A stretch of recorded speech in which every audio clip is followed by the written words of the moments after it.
After ruling the 80s underground scene for nearly a decade, this college rock foursome crafted an album so out of sync with mainstream radio, it was impossible to ignore. Today, we are spotlighting that album's lead single, whose lyrics are often misinterpreted to mean a faith crisis. But in actuality, that couldn't be further from the truth. Rather, its lyrics are all about, oh no, I've said too much. I don't want to give away the hint of the century. Stay tuned for the answer. It's coming up on Professor of Rock. Hey, music junkies. Professor of Rock, always here to celebrate the greatest artists and the greatest songs of all time. You know, if you remember the lyrics to about every song from the 70s and 80s, but you can't remember why you walked into the next room, you're going to love this channel. Make sure that you subscribe below right now and click the bell so that you don't miss out on our daily dose of nostalgia. And if you want to support our mission of honoring great music, more interviews, more videos, the whole thing, check us out on Patreon below. There you're going to find an additional catalog of exclusive content. And also check out our new merch, including our Vintage Years collection by famed artist Thomas Estrada. That's below. You know, ever since the formation of this band in 1980 at the University of Georgia campus, R.E.M. has kept out of step with most other bands. I mean, in 1983, when synthesizers were all the rage, they released the jangly guitar-driven Murmur.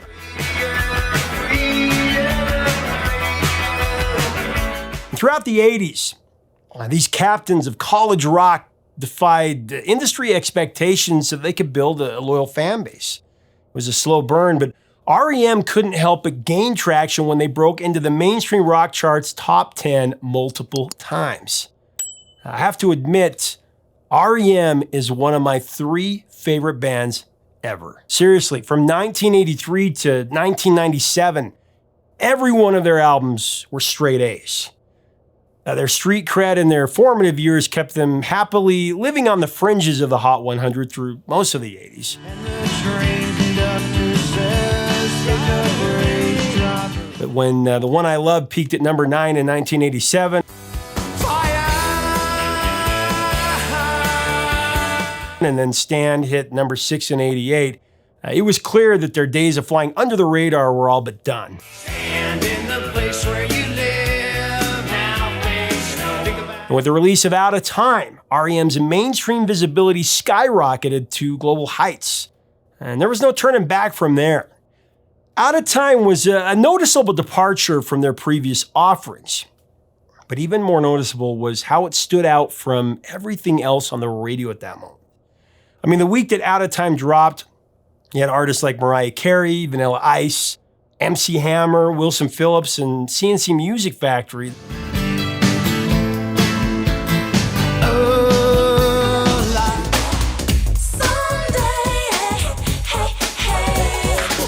Revolves it.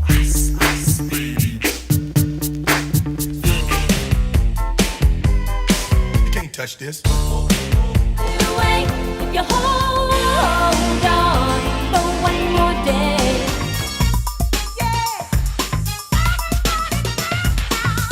Bassist Mike Mills said about it, "We feel like that right now there are very few people making this sort of music. So Out of Time means that we're doing things our own way. We think that maybe in 5 years, everything else will sound like us." The lead singer, Michael Stipe, jested that Out of Sync might have been a better title.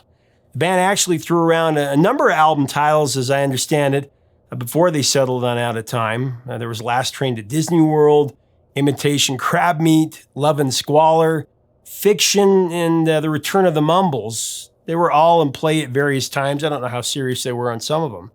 But ultimately, the change in the album's musical soundscape and its prevalent themes of love, time, and memories made Out of Time feel like the appropriate choice.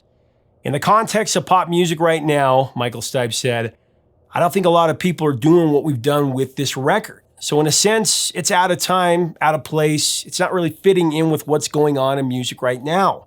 I like that. It's not something we rigged. It's not something we were necessarily striving for, but that's the way it happened." End of quote.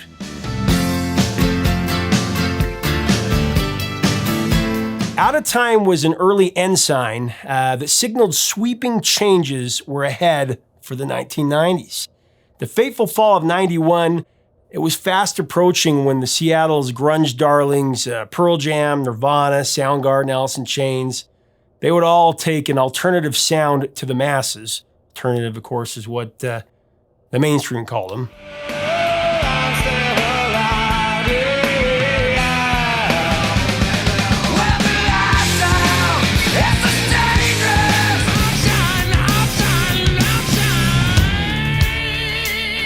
And yet veteran indie rockers R.E.M. were out of sync with the Seattle-driven musical strain as well. I mean, you might say that theirs was a sound all their own, except that it wasn't even that.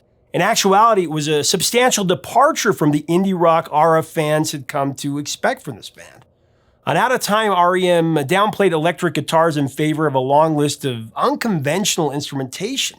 I mean, there's the mandolin, saxophone, congas, clarinet, circus organ, and flugelhorn. The result, though, is a refreshing orchestral pop vibe. Come to me with excuses, tucked out in a row. Michael Stipe would say, I think immediately it's a much softer record. I think after you listen to it quite a few times, the hardness of it comes out. And it's a very subtle, very different way from the ways that we've worked before. It's very much a new step for the band. We've always felt that change is inherent and very important to the growth of a band, and it would be very easy to pick a formula from our past records and stick to that and be very successful. But we prefer to move forward. End of quote. Like losing my religion. And boy, did that approach work. It worked so well. Without a time, R.E.M. Graduated from college rock kids to an internationally recognized phenomenon. The record topped the album sales chart in both the US and the UK. To date, the album has sold over 18 million copies worldwide. To reference the title of a future R.E.M. album, this one was a monster. Much of Out of Time's success is owed to the lead-off single, Losing My Religion, the most unlikely hit ever.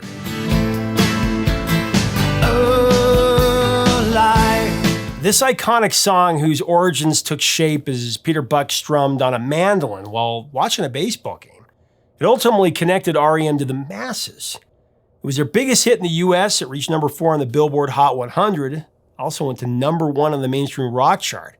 Hit number 11 in Australia, number 6 in Canada, number 3 in France, and it went to number 1 in the Netherlands and Belgium. That's just a small sampling, though. Oh no, I've said too much. It may come as a surprise to anyone who hasn't lived in the southern part of the US or taken time to parse out the song's lyrics. But Losing My Religion really has nothing to do with religion. Stipe has said that it's a southern term that means that something has pushed you to the point where you are questioning your faith. And it's actually used quite casually. For example, if it's raining or the lunch you ordered wasn't as good as you thought it would be, it's akin to being driven crazy, flying off the handle, or being at the end of your rope. It's been a commonplace misunderstanding, the fact of which hasn't been lost on Michael Stipe. He noted that a lot of people have misinterpreted it to be about religion, and it's really not. It's really a secular song, a classic obsession song, if you will. Actually, a close listen to the lyrics reveals that the song is actually about unrequited love and obsession.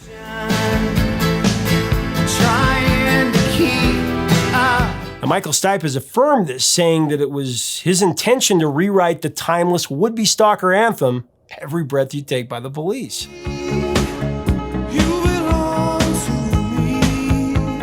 Writing about love was a novel approach for R.E.M., who had so far shown little interest in doing so. Michael Stipe acknowledged that he despised love songs. Too often they relied on worn-out tropes that failed to convey any depth or meaning. When contrasting Losing My Religion with the numerous love pop platitudes on the radio at that time, it really is a breath of fresh air.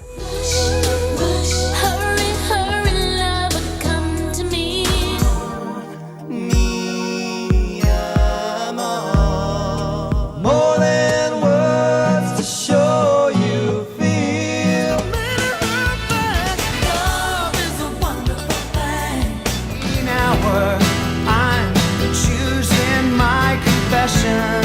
Now, maybe it was in keeping with R.E.M's tendency to buck all trends, even their own, but Michael Stipe felt like it was finally time to write about love. However, there was a caveat.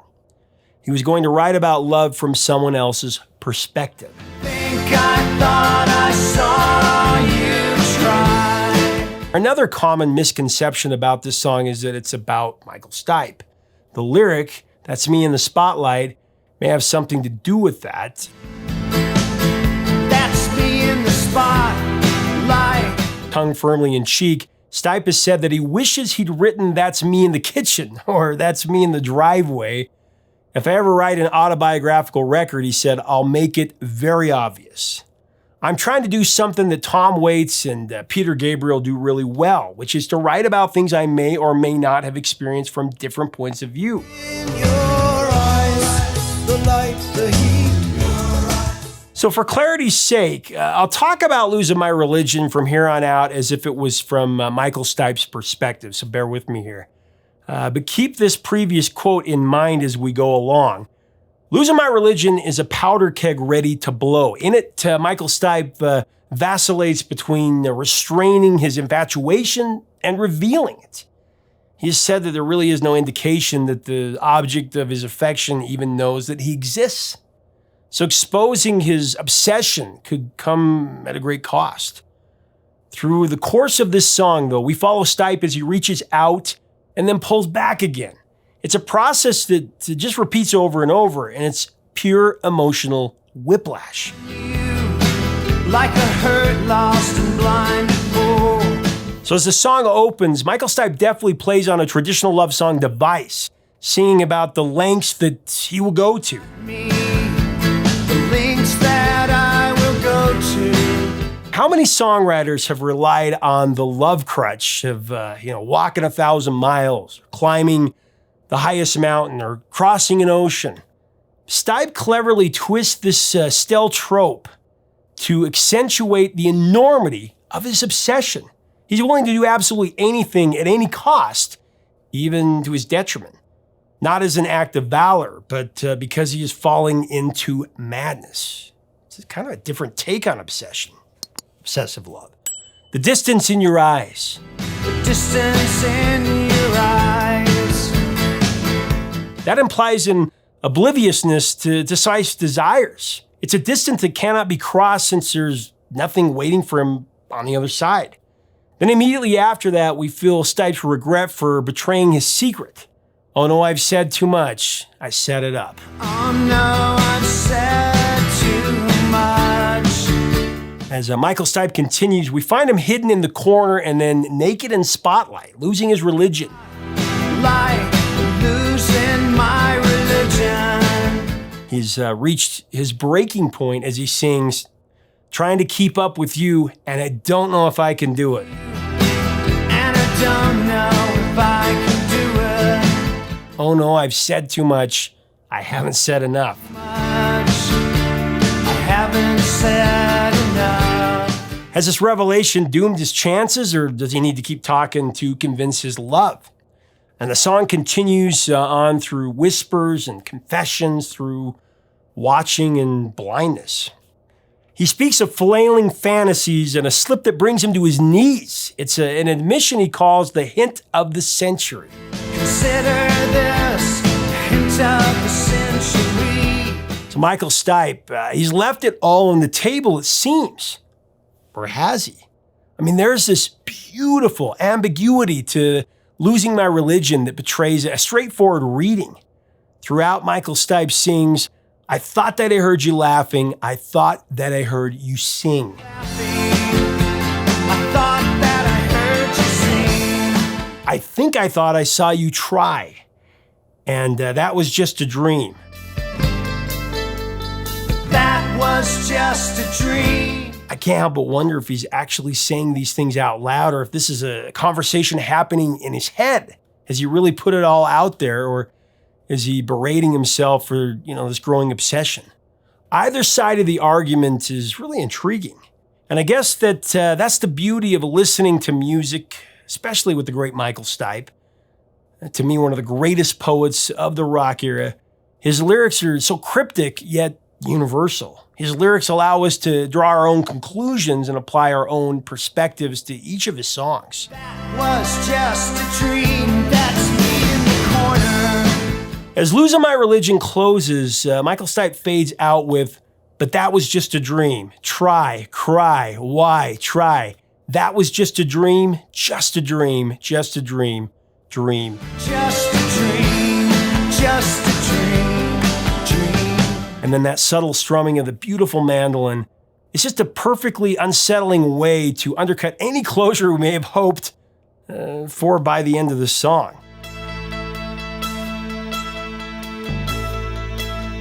Of course, Michael's vocal performance brilliantly matches his lyrics and the music. He wants to tell a fascinating behind-the-scenes story of how the song was recorded. This is really cool. He said that it's hard for him to present his lyrics and ideas for the first time, so it wasn't uncommon for him to kick everybody out of the studio. So when recording Losing My Religion, Michael Stipe remembers being frustrated because the engineer wasn't paying attention.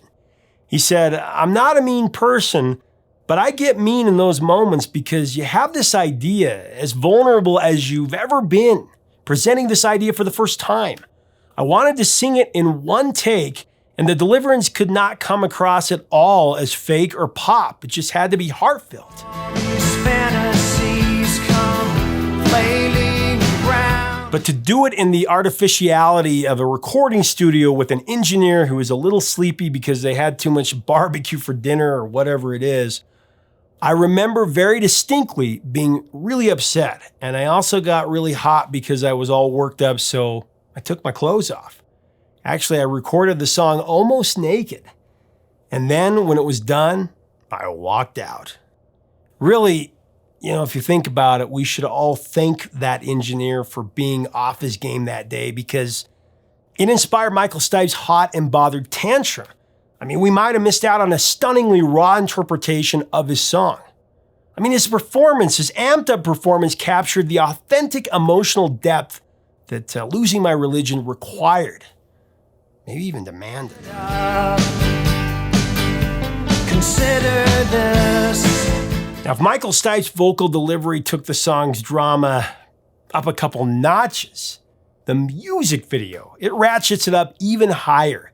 Directed by Tarsem Singh, a film student who had already worked with Suzanne Vega and En Vogue, the video draws on a lot of highbrow artistic material to tell a story. That's me in the corner. Referencing Russian filmmaker Tarkovsky, Italian painter Caravaggio, and Argentine writer Marquez. Striking Christian and Hindu imagery are also used throughout. I thought that I heard you sing.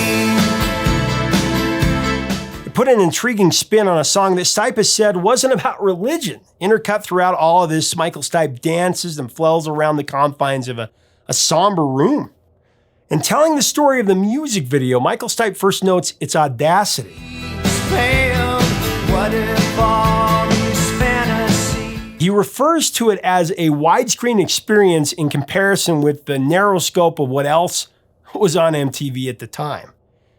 It's very true. And he says, and then there's me dancing like Sinead O'Connor.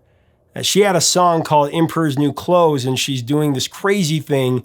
And I remember David Byrne from years before, this riveting, insane movement that he had, and I kind of combined them all together. It wasn't planned at all. You ask if I'm scared and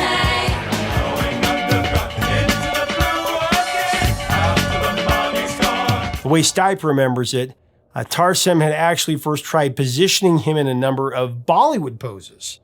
Having him look over his shoulder and then singing a line, and it wasn't working at all. So in despair, Tarsem went to the bathroom and he threw up.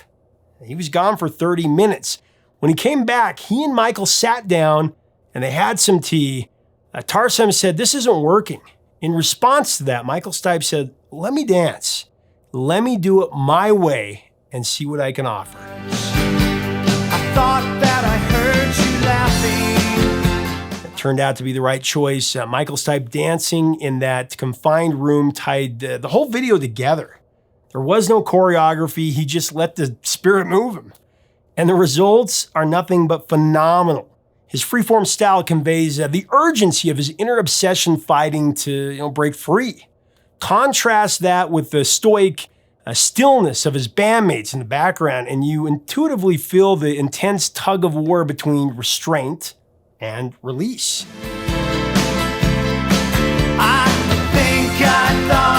The music video was no doubt a force to be reckoned with. It was nominated for 9, yeah, you heard me right, 9 MTV Video Music Awards back when that mattered, and it won 6, including Video of the Year. R.E.M. also played the familiar 90s acoustic set MTV Unplugged. That was on April 28, 1991. Like losing my religion. 2 months after the release of Losing My Religion, the 91 set was one of only a few public performances played to support Out of Time. After a decade of near nonstop touring, R.E.M. decided they had to, they needed to take a breather. And that was back when it was possible to not tour and still have a hit album due to the music standing all on its own. I haven't said enough. Losing My Religion is truly one of the least likely top 5 hits ever. It's a stark, acoustic, mandolin-centered song about obsession. Its draw speaks to the genius of R.E.M., one of the greatest rock bands of its time, definitely. I remember buying this album the very day it came out. I became a disciple after I saw the music video for The One I Love on MTV in '87. Goes out to the one I love. This is a band that has truly spoken to me, especially Automatic for the People, which is in my top 10 of all time. And it's one we'll definitely cover down the road. Out of Time is one of those albums where I know every song by heart. Near Wild Heaven, Low, Radio Song, Belong. These are touchstones of high school for me. Low, low, low. I used to dress like Michael Stipe, tried to grow a goatee, and even shaved my head like him when Monster came out. He was definitely a defining voice of my youth. Now, Losing My Religion has turned up a number of times in popular culture since its inception. It actually appeared on Beverly Hills 90210 twice. Everything. Appeared on Wes Craven's New Nightmare in '94, Smallville, and Boston Public. Like losing my religion. Kept Parks and Rec, many others. Like losing my religion. Though it didn't get the full Weird Al treatment, it was part of his 1992 parody mashup, Poking Your Eyes Out. That's me in the spotlight, losing my religion. Tori Amos covered it in 1995. Hootie and the Blowfish did it as well in 2019. Losing my religion. That's why we chose Losing My Religion. That's me in the spotlight. In 1991, when the music of Seattle, that the press called grunge, when it changed everything with Nirvana, Pearl Jam, Soundgarden, Alice in Chains, setting the tone along with Metallica's Black Album, it was R.E.M. that set the tone first, dropping their song and album before any of that hit, and reminding the world that they were truly out of time.